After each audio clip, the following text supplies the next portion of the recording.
কমলিকা বসুর জন্যই শালিনীর বলা মিথ্যে ফাঁস করে রোহিতকে বাঁচিয়ে দিল ফুলকি। সম্পূর্ণ জানতে ভিডিওটিতে একটি লাইক করে প্রথম থেকেই দেখতে থাকো। গল্পের শুরুতেই দেখা যায় রুদ্র রোহিতকে বোঝাতে থাকে যে সব ঠিক হয়ে যাবে। তোর বলা এই স্টেটমেন্টটার ওপরে অনেক কিছু নির্ভর করছে। তুই একটা কথা মাথায় রাখিস, তোর সাথে আমরা সবাই আছি। আমরাও চাই যাতে তুই এই বিপদ থেকে মুক্ত হতে পারিস। কারণ যেভাবে মিডিয়া, সোশ্যাল মিডিয়া সবাই মিলে ঝামেলা শুরু করেছে তোর বিরুদ্ধে গিয়ে, সেই সমস্ত থেকে তুই একেবারে নিশ্চিন্ত হতে পারিস। এর মধ্যেই তমাল, পিয়াল, ধানু তিনজন মিলে সাইডে গিয়ে কথা বলতে থাকে। ধানু তখন বলে, ইস, ফুলকিটার মুখের দিকে আমি না আর তাকাতে পারছি না। ভাগ্যিস ও বাড়িতে নেই। আজকে যদি ও বাড়িতে থাকতো তাহলে ওর কতটা কষ্ট হতো ভাব। পিয়াল তখন বলে, ঠিক বলেছিস ধানু, চিন্তা তো আমারও বাড়ছে, কিন্তু বুঝতে পারছি না কি করতে পারি। আমরা ফুলকির জন্য কিছুই করতে পারলাম না। আমরা দাদা হিসেবে পুরোই ব্যর্থ। তমাল বলে, ইচ্ছে করছে কি এই সাংবাদিক সম্মেলনটা এখানেই ভেস্তে দিই, কিন্তু আমার হাতে তো সেই পাওয়ারটুকু নেই যে আমি করতে পারবো। এর মধ্যেই রোহিত অস্থির হয়ে পড়ে। রুদ্র তখন বলে, কি ব্যাপার বলতো, কি হয়েছে, তুই এরকম করছিস কেন? রুদ্র বলে, আমি বলছি একটু শান্ত হ। রোহিত তখন বলে, পারছি না শান্ত হতে। আমি এই কথাগুলো কি করে বলবো? ফুলকির মুখের দিকে যে আমি আর তাকাতেই পারছি না। এর মধ্যেই রুদ্র বলে, ফুলকিকে নিয়ে তুই এত ভাবিস না। ফুলকি লাবুর কাছে গেছে, ও ভালো আছে ওখানে, তুই এত ভাবিস না। শোন, একে একে কিন্তু সাংবাদিকরা সব চলে আসবে। এমন কিছু করিস না যাতে পুরোটা ভেস্তে যায়। সেটা হলে কিন্তু খুব একটা ভালো হবে না। বুঝতে পারছিস তো আমার কথাটা?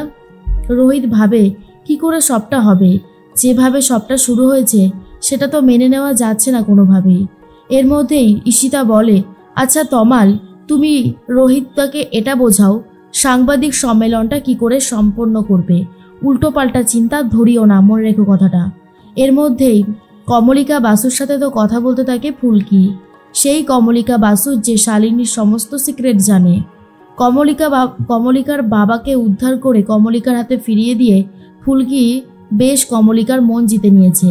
তাই কমলিকাও ফুলকিকে কথা দেয় ফুলকির যা সাহায্য লাগবে কমলিকা ঠিক সেই সাহায্যই করতে রাজি আছে। এর মধ্যেই ফুলকি বলে, থ্যাংক ইউ ম্যাডাম, আমি জানি আমি অন্যায় করেছি। আসলে সেদিন যখন ঝড়ের কিছুদিন আগে যখন শালিনী ম্যাডাম আপনার কাছে এসেছিল কথা বলতে, আমি তমাল দাদার, পিয়াল দাদার সাহায্য নিয়ে মই বেয়ে আপনার এই জানলা দিয়ে আমি সমস্ত কথা শুনে নিয়েছিলাম। এটা বুঝতে পেরেছিলাম শালিনী ম্যাডাম একটা ফাঁদ পেতেছে। স্যার আমাকে ভালোবাসে, স্যারের সাথে আমি সংসার করতে চাই, এটা শালিনী ম্যাডাম তখনও চাইতো না। শালিনী ম্যাডাম কালীতলায় নিয়ে গিয়ে স্যারকে ঠকিয়ে বিয়ে করতে চাইছিল। এই ব্যাপারটা আপনি জানেন তো? কমলিকা বলে, হ্যাঁ জানি, কিন্তু ওই ব্যাপারের সাথে আজকের ব্যাপারের কি মিল আছে ফুলকি? তখনই ফুলকি বলে, মিল আছে ম্যাডাম। আজকে আমার স্যার বিপদে পড়ে গেছে। শালিনী ম্যাডাম অসুস্থ সেটা জানি, কিন্তু তখনও তো সে স্যারের সাথে চালাকি করেছিল, স্যারকে ঠকিয়েছিল, সেই কথা তো আর অস্বীকার করা যায় না। কমলিকা ম্যাডাম বলে, সেটা তো বুঝলাম, কিন্তু তুমি এক্স্যাক্টলি কি করতে চাইছো আমি তো সেটাই বুঝতে পারছি না। ফুলকি বলে, আমি এটাই বলতে চাইছি, যেটা হচ্ছে সেটা ভালো হচ্ছে না। স্যারকে বাঁচাতে হবে, স্যারকে বাঁচানোটা খুব জরুরি। শালিনী ম্যাডাম এখন তো অসুস্থ, কিন্তু এখন উনি ক্লেম করছে স্যার নাকি ওকে বিয়ে করবে বলে কথা দিয়েছিল। কমলিকা বাসু বলে, শালিনীর অনেক সিক্রেটই আমি জানি, তার মধ্যে তোমাকে একটা কথা বলি। এরপর কমলিকা বাসু ফুলকিকে যে কথাটা বলে সেটা শোনার পর ফুলকির তো দৃঢ় বিশ্বাস শালিনী আবারও অ্যাক্টিং করছে। এর মধ্যেই কমলিকা বলে, ফুলকি, তুমি আমার বাবাকে আমার কাছে ফিরিয়ে দিয়েছো। আমি আমার বাবাকে ছাড়া বাঁচতে পারি না জানো। আমার বাবা খুব ভালো মানুষ, কিন্তু আজকাল তো রাস্তায় দেখি যখনই মানুষ বিপদে পড়ে অন্য মানুষ অ্যাভয়েড করে চলে যায়, কিন্তু তুমি যেভাবে আমার বাবার পাশে থেকে আমার বাবাকে তার বাড়িতে ফিরিয়ে দিতে সাহায্য করেছো, তোমার জন্য এইটুকু সাহায্য তো আমি করতেই পারি। অংশুমান বলে, ম্যাডাম অনেক ধন্যবাদ। রোহিত যেভাবে বিপদে পড়েছে, ফুলকি যেভাবে বিপদে পড়েছে, একমাত্র আপনিই হলেন আশার আলো। এর মধ্যেই রোহিত বুঝতে পারছে না কি বলবে। সাংবাদিকরা একে একে হাজির হয়ে গেছে আর বলে, শালিনী ম্যাডামকে আজকে আমরা দেখতে পারবো তো? রুদ্র তখন বলে, হ্যাঁ হ্যাঁ নিশ্চয়ই পারবেন, কেন পারবেন না, অবশ্যই শালিনীকে আমরা নিয়ে আসবো, আপনারা আসুন, বসুন এখানে। এর মধ্যেই শালিনীকে নিয়ে হাজির হয় রোহিত। তখনই ফুলকি নেই আর ফুলকিকে খুব মিস করতে থাকে রোহিত তখন বলে, শালিনী এসো। শালিনীকে দেখার পরে সবাই ছবি তুলতে থাকে। শালিনী তো ক্যামেরাম্যানদের দেখে ভয় পেয়ে গিয়ে নাটক করে বলে, বন্ধু বন্ধু আমার খুব ভয় লাগছে, আমার একদমই ভালো লাগছে না বন্ধু। শালিনীকে তখন রোহিত এটাই বোঝাতে থাকে, কিচ্ছু হবে না, আমি তো আছি, সব ঠিক হয়ে যাবে। এর মধ্যেই শালিনীকে দেখে সবাই প্রশ্ন করে, ম্যাডাম আপনার কি অবস্থা হয়েছে? আপনি বক্সার ছিলেন, দেশের জন্য সোনা এনে দিয়েছেন, আপনার কত কত মানে নাম ছিল, আর সেই শালিনী ম্যাডাম রীতিমতো পাগল হয়ে গেছে এখন। এর মধ্যেই রুদ্র বলে, আপনারা একটু শান্ত হন, ঈশিতা কিছু বলবে। এর মধ্যে ঈশিতা বলতে শুরু করে আর বলে, দেখুন পাস্টে যা হয়েছে সেগুলো ভুলে গিয়ে আজ নতুন করে একটা সাংবাদিক বৈঠক ডাকা হয়েছে এই কারণেই, যেখানে রোহিতদা শালিনীকে কথা দেবে আর বলবে শালিনী যবেই সুস্থ হবে রোহিতদা তাকে বিয়ে করবে। শালিনী ম্যাডামের জন্য আপনারা একটু শান্ত হয়ে বসুন, রোহিতদা এবারে কথা বলতে শুরু করবে। রোহিত নিজে বুঝতে পারে আর কোনো রাস্তা নেই, এবারে তাকে উঠে বলতেই হবে, সে একদম শেষ সীমানায় দাঁড়িয়ে আছে। রোহিত কিছু বলার আগেই ফুলকি চলে এসেছে কমলিকা বাসুকে নিয়ে আর বলে, এখানে আমি কিছু কথা বলতে চাই, আমি একজনকে নিয়ে এসেছি, সে অনেক কথা বলবে। তখনই রুদ্র ভয় পেয়ে যায় আর ভাবে, ফুলকি আবার কাকে নিয়ে আসলো? কমলিকা বাসুকে দেখার পর তো শালিনী ভয় পেয়ে যায়, বলে, এই কি, কমলিকা এখানে কি করছে?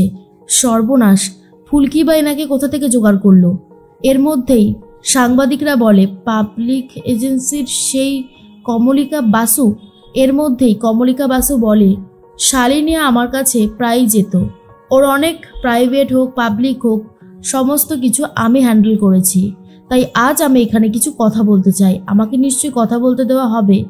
ফুলকি বলে, নিশ্চয়ই দেওয়া হবে, কেন ম্যাডাম, আপনি এত ভালো একজন মানুষ আর আপনাকে কথা বলতে দেওয়া হবে না, সেটা কি হতে পারে? তখনই রিকি বলে, দাদা তুই সামলা, না হলে তো ফুলকি মনে হচ্ছে আজকে আমাদের পর্দা ফাঁস করে দেবে। রুদ্র বলে, ফুলকি এটা তো একটা ভাইটাল সভা চলছে, প্লিজ তুমি এখানে কোনো কমেন্টস করো না, আগে এখানে সভাটা শেষ হোক। কিন্তু ফুলকি তখন বলে, এমনটা বললে কি করে হবে জামাইবাবু, আজ তো কথা বলতেই হবে তাই না, আজ কথা না বললে যে কোনোভাবেই কিছু হবে না। রুদ্র বুঝতে পারে ফুলকি একেবারে শেষ করে দেওয়ার প্ল্যান করে ফেলেছে। এর মধ্যেই ফুলকি কথা বলতে শুরু করে ঈশিতাকে সরিয়ে দিয়ে আর বলে, এখানে কমলিকা বসু ম্যাডাম উপস্থিত রয়েছে, ওনাকেই আমি কিছু বলার জন্য অনুরোধ করব। এর মধ্যেই বলতে শুরু করে রোহিতের পাশে বসে আর বলে, শালিনী আমাকে নিজেই বলেছিল রোহিত রায়চৌধুরী তাকে কোনো বিয়ের প্রতিশ্রুতি দেয়নি, উল্টে তিনিই রোহিত রায়চৌধুরীকে ফাঁদে ফেলে বিয়ে করতে চান, তাই আমার কাছ থেকে আমার রিপোর্টারদের নিয়ে গিয়েছিলেন, এমনকি চারি সাইডে তাদেরকে লুকিয়ে থাকতে বলা হয়েছিল, যাতে জোর করে শালিনী রোহিত রায়চৌধুরীকে বিয়ে করতে পারে। আর রোহিত রায়চৌধুরী কোনো প্রতিশ্রুতি দেয়নি, সেটা শালিনী নিজে আমাকে বলেছে। তাহলে আপনারা নিশ্চয়ই বুঝতে পারছেন শালিনী একেবারে মিথ্যে কথা বলছে, জেনে বুঝে হোক না জেনে বুঝে হোক, জানি না তার কি উদ্দেশ্য আছে, তবে সে যে মিথ্যে কথা বলছে তার সব থেকে বড় প্রমাণ হলো আমি। আর এটা শোনার পর শালিনী মনে মনে ভাবে, উফ, আমি তো প্রতিবাদও করতে পারবো না, কিন্তু কমলিকা আমার সাথে এত দিন ধরে সম্পর্ক রেখেছিল, আমাকে বিট্রে করছে কেন? এর মধ্যেই ফুলকি বলে, ভেবেছিল শালিনী ম্যাডাম একা খেলে বেরিয়ে যাবে, কিন্তু ফুলকিও কম যায় না। রোহিত তো অনেকটাই শান্ত হয়ে যায়, বুঝতে পারে ফুলকি একদম ঠিক চালটা চেলে দিয়েছে।